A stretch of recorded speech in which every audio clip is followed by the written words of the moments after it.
deploying emotional support, cat. I'm just gonna turn down the sound effects a little bit just so they're not so shrill. Okay, here we go. Inbox. Empty. Don't be nervous. Okay, well, Thursday.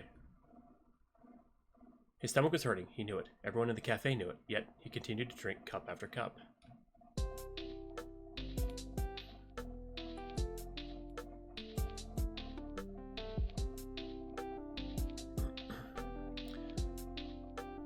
Zero messages.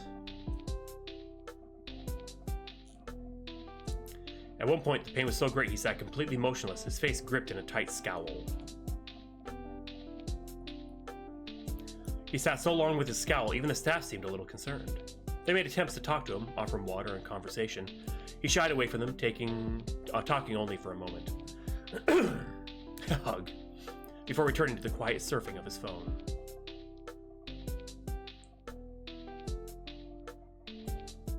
Wait, what are you talking about? What movies? What books? What movie? What? I've never read Narnia. Any of them. Because that quote is from the movie. For hours, he watched the clock and messaged no one. Sorry, I know you're a book person, but...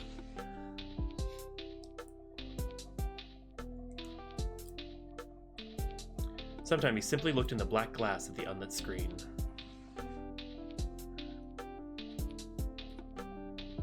Why is it me, though?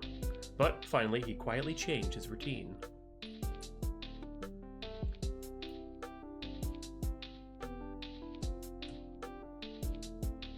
He began spending long, stoic moments typing, reading, and rereading.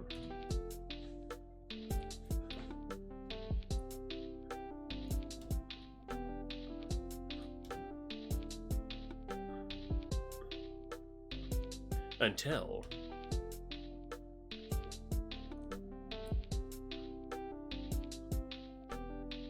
I guess, if I had to put it into words, the sensation was like wearing a coat in summer. When it finally came off, I could feel it all emanating up and off my person. I felt it rising off of my shoulders and out of my head. Hey, CW. I didn't appreciate it enough. Freedom. I just wanted to be done with everything as quick as possible, grow up and be on my own. So I did the exact opposite of what I needed to do. Quiz. Crazy thing is, I didn't even feel bad about it. The thought of wasting thousands of dollars didn't really occur to me. Well, it did. I just didn't care. After all, I still have my dorm room to retreat to. I'm a little lost.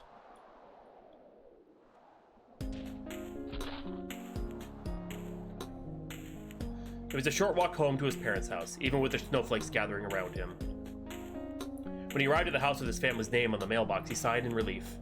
No lights in the living room, no lights in the kitchen. The house is covered in a fresh blanket of snow and darkness. Maybe that's what I'm thinking too, and yet, he was shaking. Well, it was rather cold. What if someone was awake and waiting for him in the darkness of the house? He shivered at the thought. He rummaged through his pocket and found his father's key. He pressed it into the lock of the gate. He would initially miss the keyhole, of course, adding to hundreds of little scratches on his brass, embellished face. And the gate would whine, of course, despite his best efforts. Once he was past the fence, he shored up his frame, walking quickly to the house. Fortunately, the front door was almost always unlocked. This night was not an exception. He was greeted by the front steps and the eerie quiet. Then... Hello, Ashley. The man stands at the far end of the living room, to the left of the stairs. It'd be easy for the younger to escape up the steps, but he doesn't. He stands there rigidly, as if he wasn't just sneaking about a moment before. The younger man's eyes adjusted to the darkness. He could see the elder more clearly in his bathrobe and boxers, hardly awake in a deep slouch. The older man's left was palm open and flat at breast height. His right hand was thumbing through a pile of baby carrots there in his left. The crunch of a baby carrot echoes through the darkness. Yes, Ashley. Yeah, I used to know a couple of Ashleys when I was growing up, Civvy. Wow, Civvy just showing how ignorant they are. I'm kidding. The blonde one flinches, but his feet stay planted in place.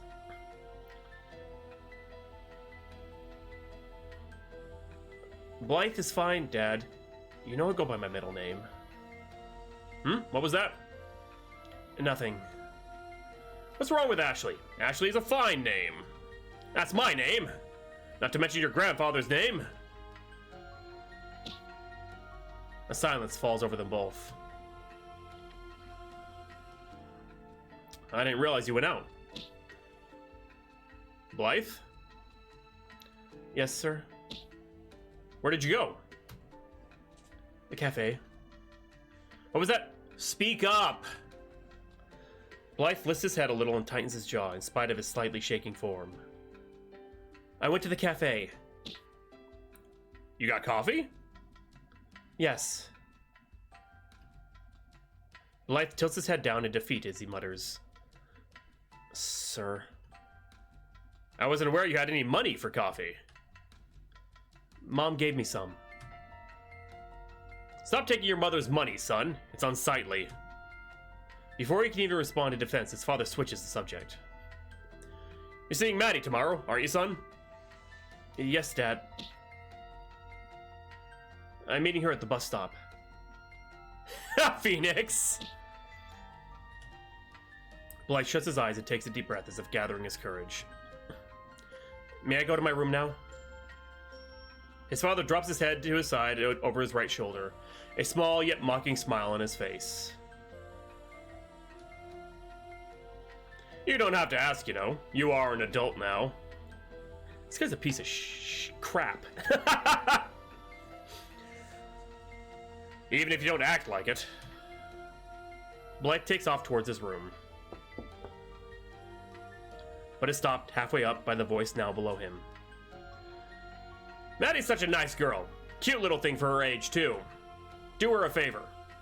Stop wasting your time like you do your mother's.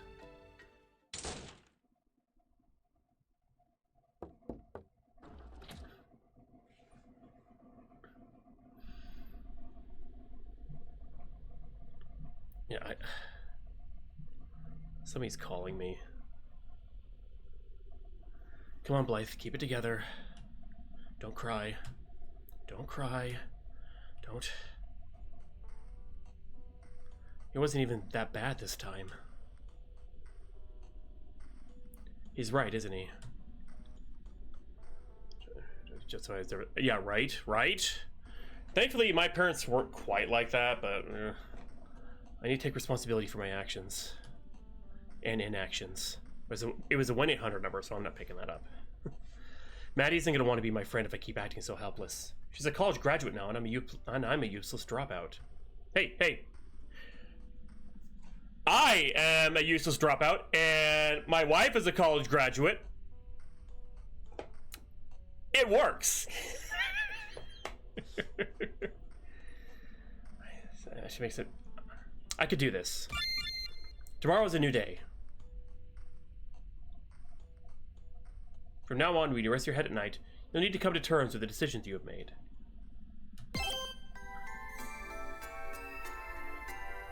What did you buy? Where did you get the money from? Then combo change the void. Yeah, right. I'm sorry, Raimi. I'm not a high school. I'm a college dropout.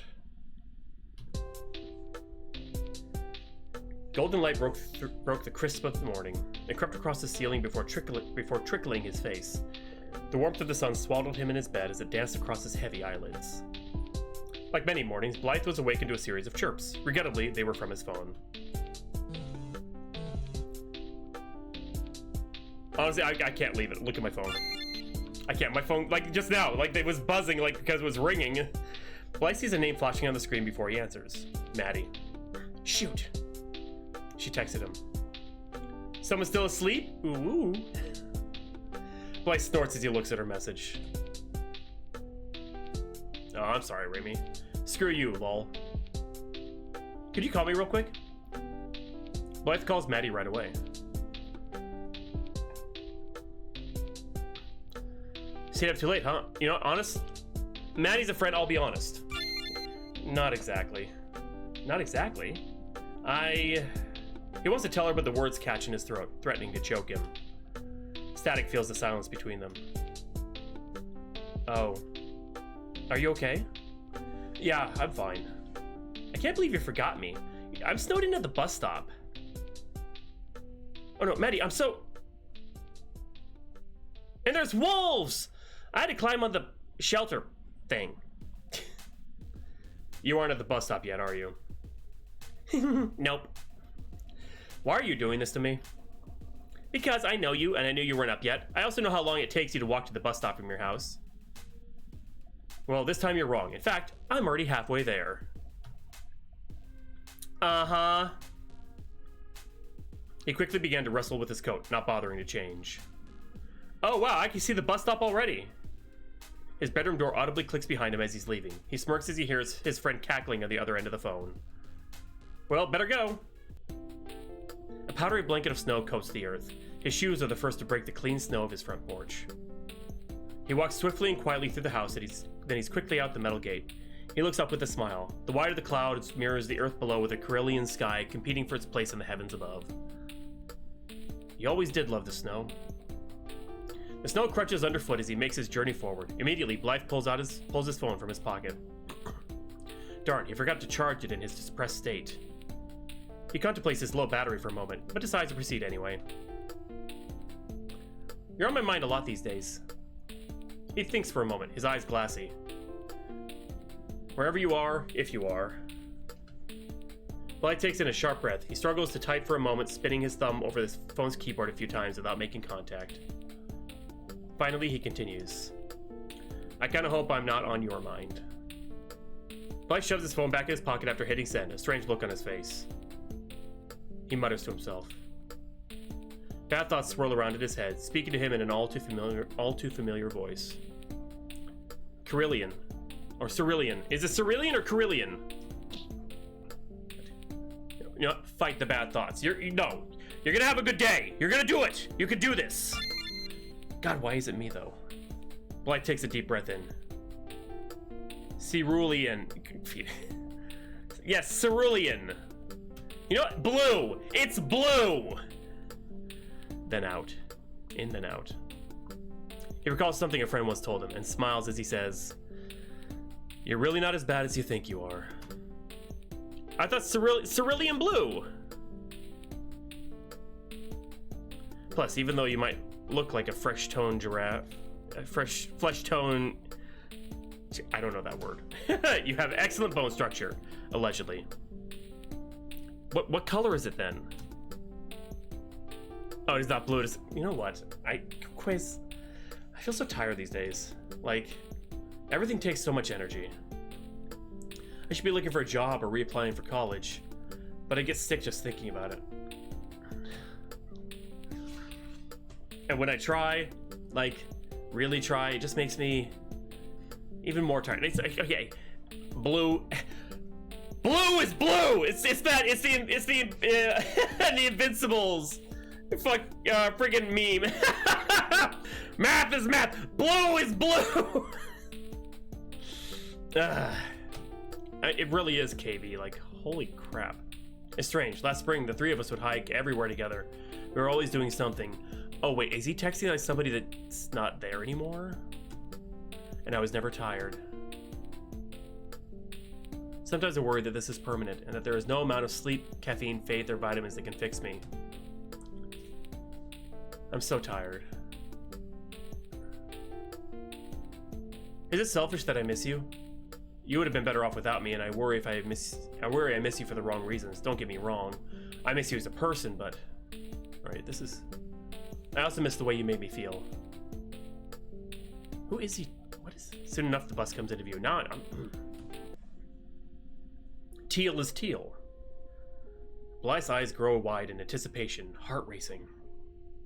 It's been so long since their last meeting. The bus came to a halt with a screech. The steam emanating underneath melts the snow as it shakes in place. One by one, passengers exit. And there she was. Beautiful, perfect Maddie. She looks so happy. CW. I should be happy for her, right? She's living her best life. Yet, Blythe feels this disquiet. Something like clarity. Have a good night, Quicks. Thanks for hanging out. Blythe didn't deserve someone like her as a friend.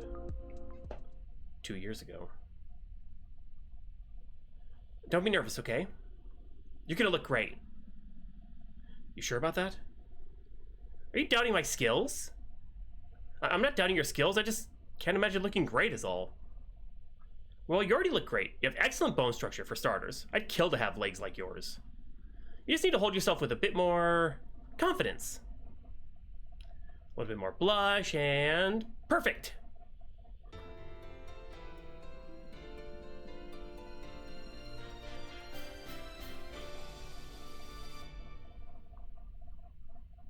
Oh wow, Blythe, you look great!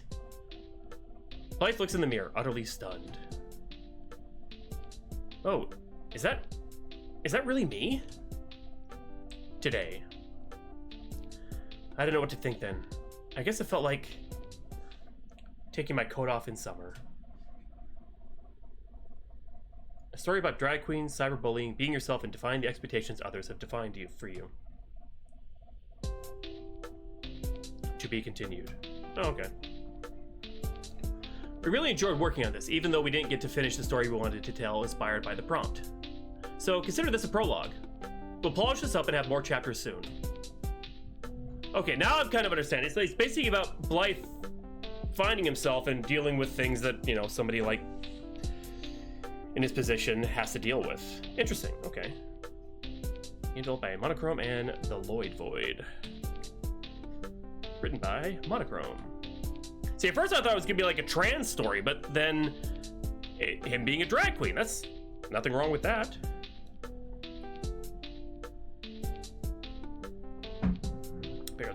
I do like the art though. Symbols. RPG Maker MV using some assets by Gotcha with plugins by Yanfly and some random dude. Thanks for playing. Game over. Screw you! Okay, interesting. Very interesting. That's so depressing. Phoenix.